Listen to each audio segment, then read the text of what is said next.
अस्सलाम वालेकुम प्यारे रीडर्स, कैसे हैं आप सब। आज हम रीड करेंगे जुनून हरमज़ान नॉवल की एपिसोड नंबर 11, जो कि हबीबा राइट्स की तहरीर है। और अब एपिसोड को पढ़ना स्टार्ट करते हैं। स्वीट हार्ट, अब बाहर आ भी जाओ कि उठाकर गाड़ी से बाहर निकालना पड़ेगा। हरमज़ान ने हमदानी मेंशन में दाखिल होते हुए अपनी गाड़ी घर के मेन एरिया में खड़ी कर दी थी और अपनी कार का दरवाज़ा खोलकर अपने बाएं हाथ को इसकी जानिब बढ़ाकर इसे कार से बाहर निकलने के लिए कहा था, जबकि वो इसकी बातों और इसके अपनी जानिब बढ़े मर्दाना हाथ को इग्नोर करती, इस पर अपनी शदीद नाराज़गी को जाहिर करती अपना रुख दूसरी जानिब फेर गई थी। और वैसे भी तुम्हारा ये ज़िद्दी अंदाज भी मेरे लिए काबिल फ़ख्र है, क्योंकि इसी बहाने से ही सही मैं भी तुम्हें अपनी गोद में उठाने का शर्फ हासिल कर लूँगा। तो फिर क्या ख्याल है स्वीट हार्ट? चलो, क्यों ना अब मैं तुम्हें अपनी गोद में उठाकर सीधा अपने बेडरूम में लेकर चलो। मैं आ रही हूँ। मुझे गोद में उठाकर ले जाने की कोई ज़रूरत नहीं है तुम्हें। वो इसके यूं अपनी तरफ से रुख फेर लेने पर जेरे लब मुस्कराया था, लेकिन फिर वो इसे यूं अपनी जगह से टस से मस न होते देख शौक भोजन लहजे में इसे अपनी तरफ से मासूम सी धमकी दे गया था और आगे बढ़कर इसे उठाने ही वाला था, जब वो इसके इरादों को भांपते हुए इसके हाथों को झटकते हुए जल्दी से खुद ही बाहर निकल आई थी, जबकि हरमज़ान ने इसकी गाड़ी से निकलने की स्पीड को देखकर एक जानदार कहका लगाया था। वो इसके यूं अपना मजाक उड़ाने पर खजल सी होती, कशमगी निगाहों से इसे देख कम घूर ज्यादा रही थी, जबकि वो इसकी घूरियों को नज़रअंदाज किए बिना इसकी मज़ाहमत की परवाह किए इसका ज़बरदस्ती हाथ थामते इसे अंदर लेकर बढ़ गया था। डॉक्टर साहब, मेरे बाबा की तबीयत अब कैसी है? वो ठीक तो है ना? जी बेटा, इनकी तबीयत अब कदरे बेहतर है। आप लोग मिल सकते हो। शायद उन्होंने किसी बात की टेंशन ले रखी है जिसकी वजह से इनका बीपी शूट कर गया। आप बस कोशिश करें कि इन्हें स्ट्रेस से दूर रखें और इन्हें खुशगवार माहौल मुहैया करें ताकि इनकी तबीयत पर अच्छा असर पड़े और वो फिर से पहले जैसी खुशगवार ज़िंदगी गुजार सकें। डॉक्टर जूं ही आईसीयू रूम से बाहर निकले, सानिया ने इनके पास आते हुए मुतफिक्र लहजे में पूछा था और डॉक्टर से इनकी तबीयत के बारे में पूछा था, जिस पर उन्होंने इन्हें मस्बत जवाब देते हुए जुबैर खान से मिलने की इजाज़त दे दी थी। बाबा, कैसे हैं आप? अब आपकी तबीयत कैसी है? वो रूम में दाखिल हुई तो अपने बाबा की ऐसी हालत देखती परेशानी से इनका हाथ पकड़ते हुए इनसे इनकी तबीयत का पूछ रही थी, जिस पर उन्होंने महज अपना हाथ जो इसके हाथों में इस पर थोड़ा दबाव डालकर अपने ठीक होने का इसे यकीन दिलाया था। और मलिहा बेगम जो इस सारे अरसा में खामोश तमाशाई बनी खड़ी थी, इनकी तरफ अजर्दगी से देखा था, जिस पर सानिया ने अपने बाबा की नज़रों का अहाता करते हुए इसी जानिब देखा था। मामा, इसमें बाबा की कोई गलती नहीं है। प्लीज़ आप मेरे बाबा से यूँ खफा ना हो।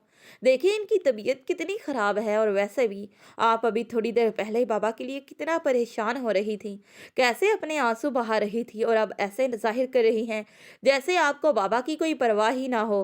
प्लीज़ मामा, इधर आएँ और बाबा के पास बैठें। इन्हें आपकी इस वक्त अशद ज़रूरत है। इतना कहकर वो मलिहा बेगम का हाथ थामकर इन्हें अपनी जगह पर बिठा दिया था, जबकि वो खुद इनके पहलों में खड़ी हो गई थी, जिस पर उन्होंने इनकी तबीयत के बारे में पूछा था। शिकवे शिकायतें इनके अपनी जगह पर, इनकी हालत को देखते हुए वो इनसे मामूल के मुताबिक नरम गरम लहजे में इनका हालो अहवाल पूछ रही थी, जबकि सानिया डॉक्टर से इनके अभी थोड़ी देर पहले किए गए टेस्ट की रिपोर्ट्स देखने चली गई थी। वो इसे लेकर सीधा अपने कमरे में आया था, क्योंकि टीवी लाउंज से गुजरते हुए इसका घर के किसी फर्द से सामना नहीं हुआ था। अगर होता तो ज़रूर जानिया के साथ इसके यूं ज़बरदस्ती करने की इससे तफ्तीश करते। फिलहाल वो भी इनके किसी सवाल जवाब का सामना करने की पोजीशन में नहीं था, जिसकी वजह से इसे थोड़ा दिली इत्मीनान हासिल हुआ था। रमज़ान, अब मेरा हाथ छोड़ो। रमज़ान, तुम्हें कुछ सुनाई क्यों नहीं दे रहा? बहरे हो गए हो क्या? मेरा हाथ छोड़ो।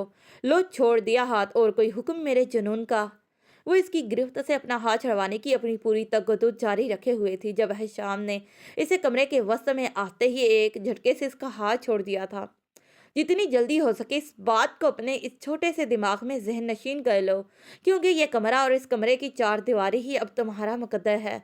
वो इसे तगी से कहता इसे बहुत कुछ सोचने पर मजबूर कर गया था। इसे ये कहीं से भी नहीं लग रहा था कि ये वही पहले वाला हरमज़ान है जिसे वो जानती थी। इसे तो ये कोई और ही हरमज़ान लग रहा था, जो इसके साथ न जाने किस लहजे में बात कर रहा था। तुम चाहे कुछ भी कर लो, मैं इस कमरे में तुम्हारे साथ बिल्कुल भी नहीं रहूंगी। मैं अभी जा रही हूँ। वो इसकी पहुंच से खुद को दूर पाकर उल्टे पांव वहां से भागने ही वाली थी, जब वो इसके इरादों को भांपते हुए इसे इसके बालों की चोटी से पकड़कर इसने इसका रुख अपनी जानिब किया था। कहाँ जा रही थी? मैंने कह दिया ना एक बार कि अब ये कमरा ही तुम्हारे लिए चार दीवारी है। लगता है तुम्हें मेरी बात समझ में नहीं आ रही, या फिर शायद तुमने मेरी हर बात को रद्द करने का अपना महबूब मशगला बना लिया है, इसलिए तुम्हें मेरी हर बार की तरह प्यार से कही कोई भी बात समझ में नहीं आती।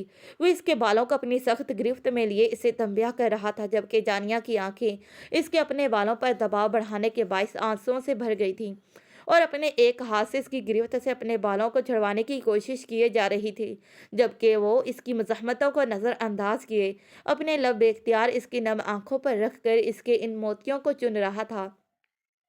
वो खुद को इसकी कुर्बत में बहकता हुआ महसूस कर रहा था, जिस पर इसकी गिरफ्त जानिया पर नर्म हुई थी, जबकि वो इसकी ढीली पकड़ को महसूस करते हुए इसे कुछ भी सोचने समझने का मौका दिए बगैर इसे धक्का देती हुई एक दफ़ा फिर से इसकी पहुंच से दूर होती वहां से निकल गई थी।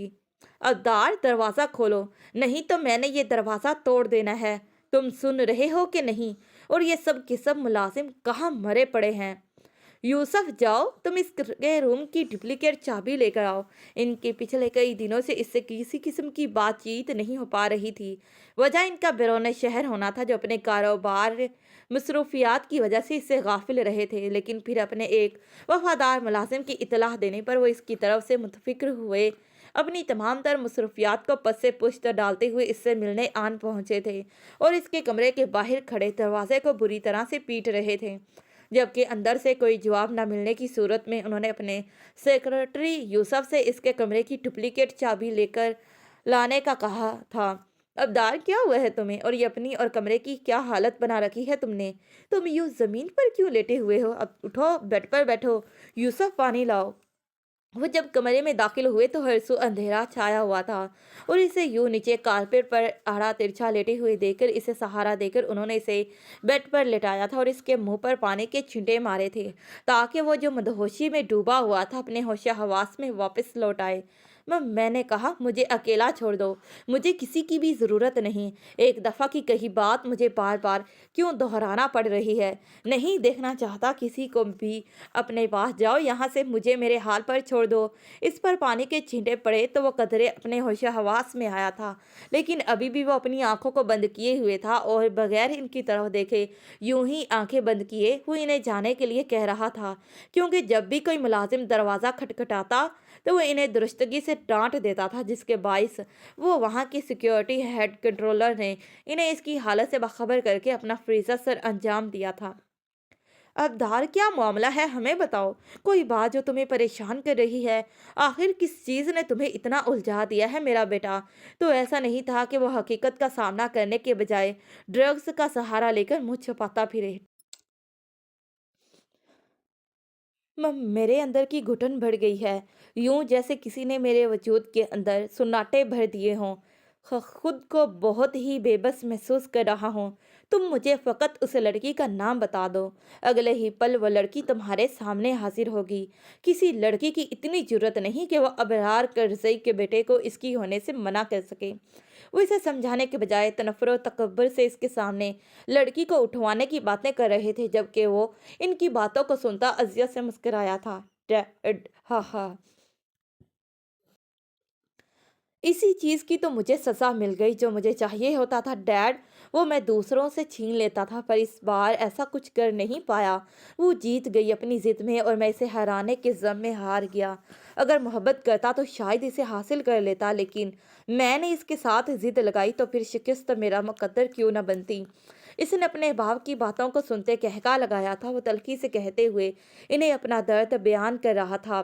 डैड, आपको पता है, जिंदगी में दो चीज़ों की कमी इंसान को अजियत में डालती है। اس نے ایک پل کے لیے اپنے باپ کے چہرے کی طرف دیکھا۔ ایک رات کی نیند اگر نیند نہیں تو چہرہ بگڑ جاتا ہے، دوسرا من پسند شخص میسر نہ ہو تو زندگی بگڑ جاتی ہے، اور ڈیڈ میری راتوں کی نیندیں اس کی وجہ سے بگڑ گئی، اور میرے چہرے کی یہ بگڑی حالت اس بات کی گواہ ہے، اور وہ میری زندگی کا سب سے من پسند شخص تھی جسے میں نے بے غرض بے لوث ہو کر چاہا تھا، لیکن اس کو میں نے پا کر بھی کھو دیا، یا شاید اپنی گندی نیت کی وجہ سے۔ وہ اتنا کہہ کر اذیت سے ایک دفعہ پھر سے مسکرایا تھا، یا پھر شاید اس سے ہوئی اپنی پہلی ملاقات کو یاد کر کے مسکرایا ہو، جو اس کے دل و دماغ میں اسے دیکھنے کے بعد ثانیہ کو لے کر آئی تھی، گویا اسے یاد کر کے اپنی بے وقوفانہ سوچ پر مسکرایا ہو۔ ڈیڈ، میں نے سوچا تھا اسے استعمال کر کے اسے اپنی طلب پوری کر کے چھوڑ دوں گا، لیکن ڈیڈ میں اسے کیا استعمال کرتا، اس نے تو خود مجھے ہی اپنا ایڈکٹ بنا کر چھوڑ دیا۔ وہ اپنی بے بس حالت پر مسکرایا تھا، وہ یہ کہتے ہوئے جس اذیت سے گزر رہا تھا، ابرار کرزئی شاید ہی اس کی اس اذیت کو سمجھ پاتے، کیونکہ وہ خود بھی تو اسی ایک اصول کے کاربن تھے جو تھوڑی دیر پہلے جس چیز کا اسے درس دے رہے تھے۔ ابدار، ہر مسئلے کا کوئی نہ کوئی حل ہوتا ہے، یوں ہمت نہیں ہارنی چاہیے بیٹا۔ وہ ایک دفعہ پھر اس کی ہمت بندھاتے ہوئے اسے اپنے لفظوں سے تسلی دے رہے تھے۔ پر ڈیڈ، میرے مسئلے کا کوئی حل نہیں، اس کا کل نکاح ہو گیا، میرے اتنا سب کچھ کہنے کے باوجود بھی نکاح ہو گیا، اس رمضان ہمدانی نے اس سے نکاح کر لیا۔ کیوں؟ آپ نہیں جانتے، اس نکاح کو رکوانے کے لیے میں نے رمضان کو اپنے اور اس کے ریلیشن کے کاغذات تک بھجوا دیے تھے، اور مجھے 100% یقین تھا کہ وہ اس نکاح سے انکار کر دے گا، لیکن اس ہمدانی نے اس کے باوجود ثانیہ سے نکاح کر لیا۔ ڈیڈ، میں ٹھیک ہوں، آپ فی الحال ابھی جائیں۔ لیکن ابدار بیٹا، میں نے کہہ دیا نا کہ آپ جائیں۔ آپ ڈنر ٹیبل سیٹ کروائیں، میں ابھی فریش ہو کر نیچے آیا۔ وہ ان کی بات کو درمیان سے کاٹتے ہوئے کرہنگی سے گویا ہوا تھا، اسے رمضان سے اس بات کی توقع نہیں تھی۔ وہ خود شوکڈ تھا کہ وہ انہیں ایک دوسرے کے اتنے قریب دیکھنے کے باوجود بھی کیسے ثانیہ سے نکاح کر سکتا تھا۔ اس سوچ کے اپنے ذہن میں آتے ہی وہ اپنے اصلی لہجے میں اپنے ڈیڈ سے مخاطب ہوتا انہیں کمرے سے جانے کے لیے کہہ رہا تھا، جبکہ وہ اس کے جانے کے بعد وارڈروب سے اپنے کپڑے اٹھانے کے بعد باتھ روم میں نہانے کے لیے چلا گیا تھا۔ شہرام بھائی، مجھے اس سے بچا لیں، مجھے نہیں رہنا اس کے ساتھ، پلیز شہرام بھائی مجھے اس سے بچا لیں، یہ دیکھیں یہ اس نے میرا کیا حال کر دیا، مجھے اس کے ساتھ نہیں رہنا، پلیز بھائی مجھے اس سے بچا لیں۔ وہ اسے جب دھکا دے کر باہر نکلی تو شہرام جو اسی طرف ہی آ رہا تھا، بے دھیانی میں وہ اس سے ٹکرائی تھی، جس پر وہ اسے رمضان سے بچانے کے لیے اس کی منتیں کر رہی تھی۔ وہ اسے اپنی کلائیوں پر بنے رمضان کے دیے ہوئے زخم دکھا رہی تھی، جو رمضان کے یوں اسے زبردستی کھینچ کر لانے کی وجہ سے بری طرح سے زخمی ہو چکی تھی، کیونکہ اس کی کلائیوں میں پہنی ہوئی کانچ کی چوڑیاں اس کی کلائیوں میں پیوستہ ہو گئی تھی، جبکہ شہرام کو جانیہ کی یہاں موجودگی ٹھٹک رہی تھی، اور دل میں دعا گو تھا کہ جیسا وہ گمان کر رہا تھا حقیقت میں اس کے برعکس ہو، لیکن جان کی حالت اس کے ہر گمان کو غلط کر رہی تھی۔ اس لیے اس نے رمضان کے کمرے کی سمت دیکھا تھا، جہاں پر وہ اسے اپنے کمرے کے دروازے میں کھڑا تیوروں سے کھڑے ہوئے جانیہ کو دیکھ رہا تھا۔ رمضان، یہ جان، not a single word Shahram, just leave. پر رمضان، اس نے کچھ کہنا چاہا تھا۔ I said just leave and go from here, میں نے کہا یہاں سے جاؤ۔ وہ اس کی طرف دیکھتے شاکڈ سا ہوا پوچھ رہا تھا، جب رمضان نے اس کی بات کو درمیان سے کاٹتے ہوئے اسے کچھ بھی کہنے سے درستگی سے اسے منع کر دیا تھا اور اسے جانے کے لیے کہا تھا۔ شہرام بھائی، اس نے یاسیت سے اس کی طرف دیکھا تھا جب وہ اسے رمضان کے کہنے پر اسے دور ہوا تھا۔ گڑیا، یہ تم دونوں کا پرسنل میٹر ہے، میں کچھ نہیں کہہ سکتا، بہتر یہی ہوگا اپنی آپسی رنجشوں کا مل بیٹھ کر حل نکالو۔ پر شہرام بھائی، وہ اسے پیار سے سمجھاتے ہوئے اس مسئلے میں ساتھ دینے سے صاف انکار کر گیا تھا اور وہاں سے جانے لگا تھا، جب ایک دفعہ پھر اس نے اس کے بازوں سے پکڑ کر روکا تھا۔ اسے یاسیت و امید بھری نظروں سے دیکھتے ہوئے اسے رمضان سے بچانے کے لیے فریاد کی تھی۔ اس نے کس پر اس نے بے بسی سے خود کو تک رہے رمضان کی طرف دیکھا تھا۔ اگر رمضان کی جگہ کوئی اور ہوتا تو وہ یوں کبھی بھی اسے یترہا نہ چھوڑتا اور نہ ہی اس کی التجاؤں کو یوں بے مول ہونے دیتا۔ اس نے ایک شکوہ بھری نظر رمضان پر ڈالی تھی۔ بس بہت ہو گیا بہن بھائی کا یہ ایموشنل ڈرامہ، अब बस ख़त्म करो इस बहन भाई के मिलो ड्रामे को। और राणा बहादुर साहब की कॉल पर कॉल आ रही है। पता लगाओ इन्हें इस वक्त क्या मुसीबत पड़ गई है जो कॉल पर कॉल किए जा रहे हैं। वो ये सब दस्तगीर से कहते हुए एक दफ़ा फिर इसने बगैर इसकी ज़ख्मों की परवाह किए इसका हाथ फिर से अपनी जालिम गिरफ्त में ले लिया था, जबकि इसने शहराम को अपने किसी बिजनेस इन्वेस्टर की कॉल रिसीव करने का हुक्म दिया था। और वैसे भी शहरी इसने अब ताउम्र इधर ही रहना है, तो तुम फिर कभी इसके दुखड़े सुन लेना। यकीन करो मेरा, मैं इस वक्त तुम दोनों बहन भाई के दरमियान बिल्कुल भी नहीं आऊँगा। फ़िलहाल ये वक्त मेरा है और मैं नहीं चाहता कि खामखा के बहसों मुबाहिसे में मैं अपने इस गोल्डन पीरियड को गंवा दूँ। क्यों स्वीट हार्ट, आपके चार्मिंग हबी ने एकदम दुरुस्त फरमाया ना। Okay guys, see you soon, अल्लाह हाफिज़। इसने ये सब शहराम से कहा था, लेकिन आखिर में एक अदा से चांद की तरफ देखते हुए बड़ी बेबाकी से अपनी एक आंख को विंक करते हुए शरारत से कहा था। इसके लहजे में भरपूर शरारत टपक रही थी, जिसको महसूस करते हुए शहराम ने बामुश्किल अपने कहके का गला घोंटा था। वह रमज़ान की इस अंदाज पर दिल ही दिल में अशश कर उठा था और इन्हें अल्लाह हाफिज़ कहता वहाँ से चला गया था। जारी है। तो प्यारे रीडर्स, आज की एपिसोड आप सबको कैसी लगी, लाइक्स और कमेंट्स करके मुझे अपनी बेशकीमती राय से आगाह ज़रूर कीजिएगा। और फिर मिलते हैं इसी नॉवल के नेक्स्ट पार्ट पर। तब तक के लिए प्यारे रीडर्स, अल्लाह हाफिज़, bye bye and take care. Thanks for watching this video.